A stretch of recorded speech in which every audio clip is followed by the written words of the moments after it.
Introduction. We know that the cell is the structural and functional unit of life. Do you know what does it actually mean? It means a single cell can perform all basic functions of life. Example, movement, intake of food and respiratory gases, respiration, excretion. Okay, it is true for a single-celled or unicellular organisms. But what happens when there are so many similar cells as in multicellular organisms? In multicellular organisms, these cells are specialized to carry out a few functions efficiently. Each specialized function is done by a group of cells.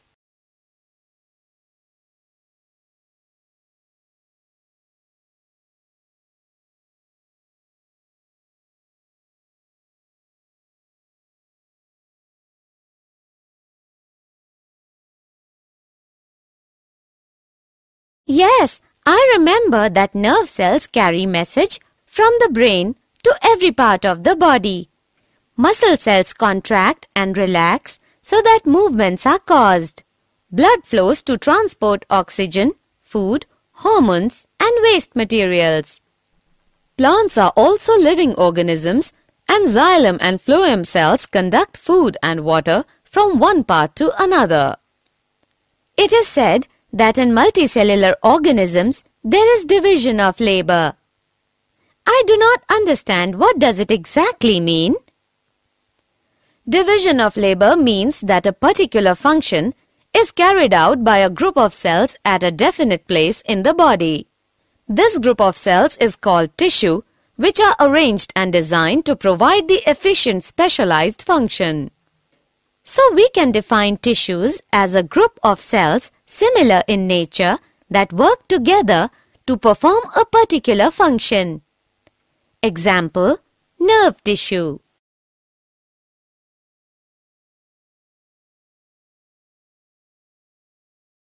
Objectives. At the end of this lesson, you will be able to define tissue, identify types of tissues, understand the difference between plant and animal tissues, understand plant tissues, understand types of plant tissues, find the characters of meristematic tissues, understand types of meristematic tissues, understand functions of meristematic tissues, find the characters of permanent tissues, understand types of permanent tissues, understand functions of permanent tissues.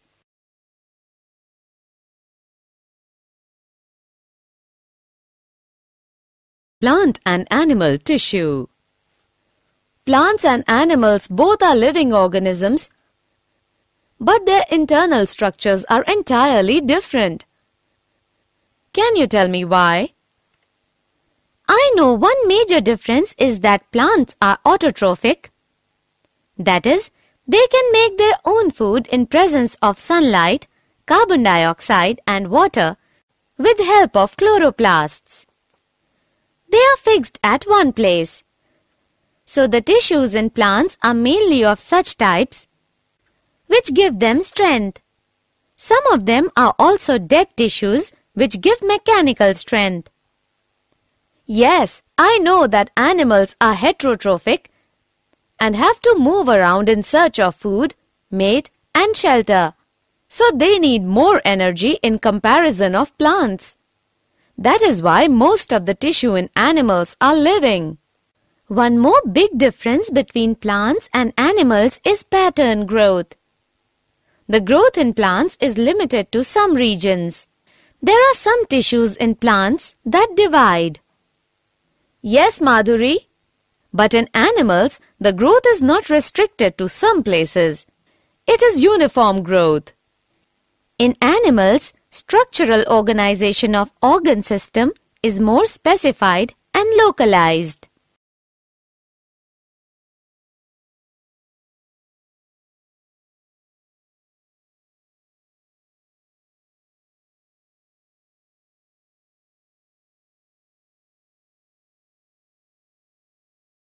Types of plant tissues.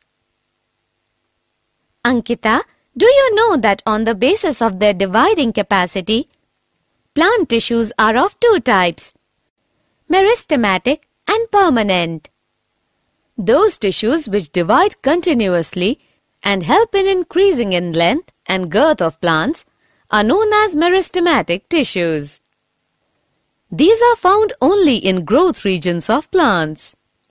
While those tissues which are derived from meristematic tissues but have lost the power of division and have attained their definite forms are permanent tissues. Activity. We can prove that meristematic tissues are found by doing an activity. I will take a glass jar and Ankita, you will also take a similar glass jar filled with water. Then we will place same-sized onion bulb on each jar for 3 days to observe the growth of roots. Yes, we will measure length of roots on day 1, 2 and 3. Then on the 4th day, you will have to cut roots of onion bulb. Then again, place it on the jar. On the 5th day, we will again measure the root length. On the 5th day, we find that the growth of roots of my jar has stopped. Yes, this activity proves that growth of plants occurs only in certain specific regions because the dividing tissue, also known as meristematic tissue, is located only at these points.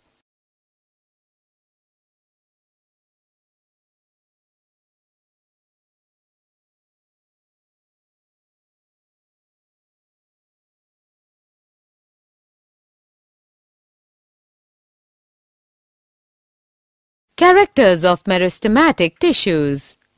Meristematic tissues are very active, thin-walled, isodiametric living cells. Their cell wall is formed of cellulose. They are oval, rounded or polygonal in shape. Their cytoplasm is dense, vacuoles are small-sized, nuclei are prominent. They divide throughout life, so they help in growth.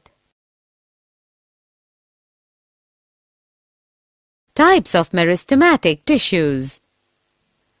Depending on the region where they are present, meristematic tissues are classified as apical, lateral, and intercalary. The tissues present in the growing tips of stems and roots are known as apical meristem. The tissues present on the lateral side of roots and stems are lateral meristem. The tissues which lie on the base of internodes of stem are called intercalary meristem. Functions of meristematic tissues. The main function of meristematic tissue is formation of new cells continuously. Apical meristem increases the height of the plant due to elongation of the root and stem. It is also called primary growth. Lateral meristem increases diameter of the plant. It is also called secondary growth. Intercalary meristem increases the length of organ. Permanent tissues. After some duration, meristematic tissues lose their ability to divide and take up a specific role and form a permanent tissue. This process is called differentiation. Differentiated meristematic tissues form different types of permanent tissues.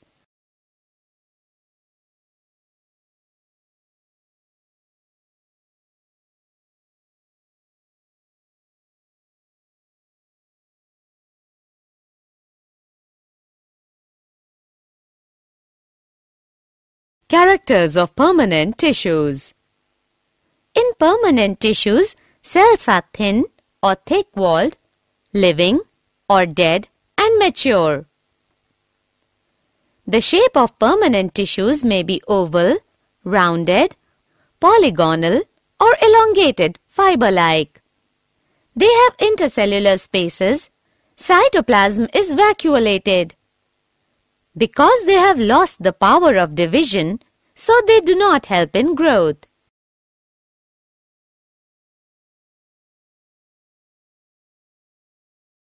Activity. We can see by an activity that there are different types of cells in plants. Take a plant stem and cut its thin section. Then stain it with safranin and keep it on a slide with a drop of glycerine and cover it with cover slip. Observe it under microscope. We can see various types of cells and their arrangement.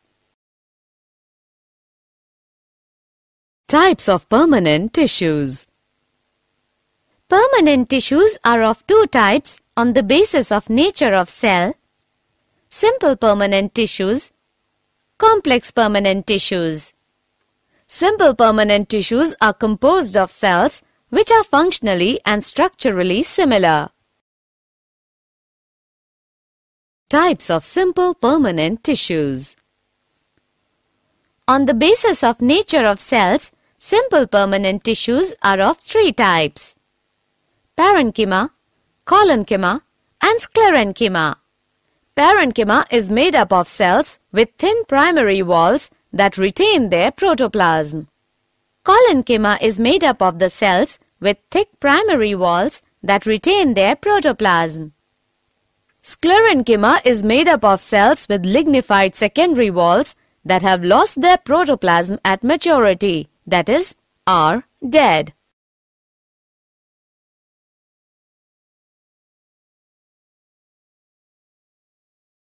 Activity. With the help of another activity, we can find out various layers of cells in leaf. Ankita, take a leaf of Royo. Yes, I have taken a leaf of Royo. What should I do next? Then, stretch and break it by applying a little pressure on it. When you stretch it, some peel or skin projects out from the cut. I have removed this peel and kept it in water in a petri dish. Yes, now add few drops of safranin and wait for 2 to 3 minutes. I have now transferred it on a slide with a drop of glycerine and covered it with cover slip. When you will observe it under microscope, you will find different layers of cells.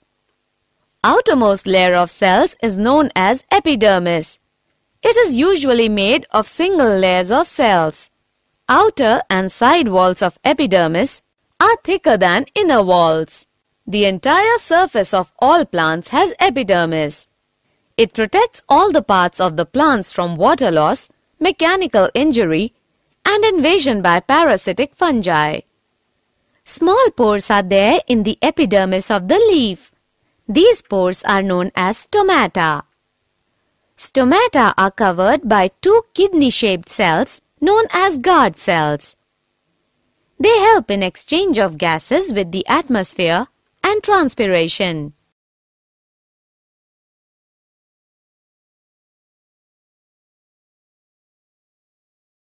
Functions of simple permanent tissues. Parenchyma serves as a packaging tissue to fill the spaces between other tissues and maintain the shape of the plant due to its turgid cells. It also stores and assimilates the food. Transport of material occurs through cells or cell walls of parenchyma. Their intercellular spaces allow gaseous exchange. They also store waste products of plants like tannin, gum, raisins, etc. Collenchyma is a mechanical tissue, so it provides mechanical support and elasticity. Sclerenchyma is mainly mechanical and protective in function. It gives strength, rigidity, flexibility and elasticity to the plant body and thus enables it to withstand various strains. Types of complex permanent tissues.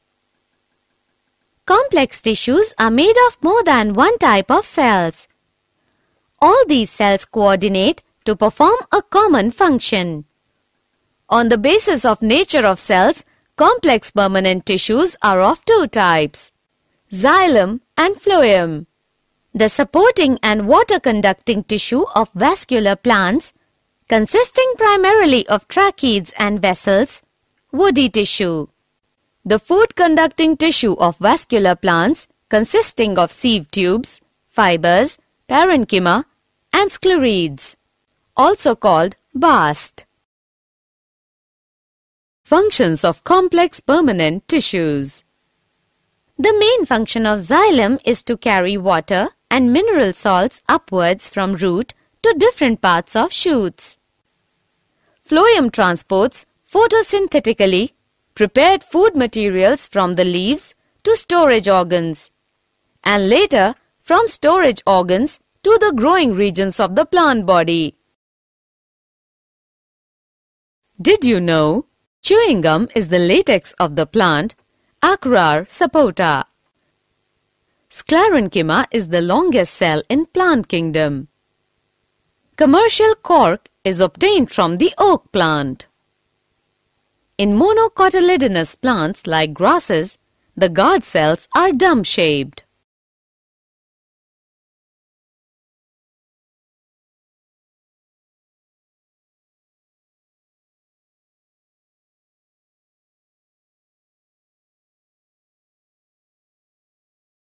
Summary.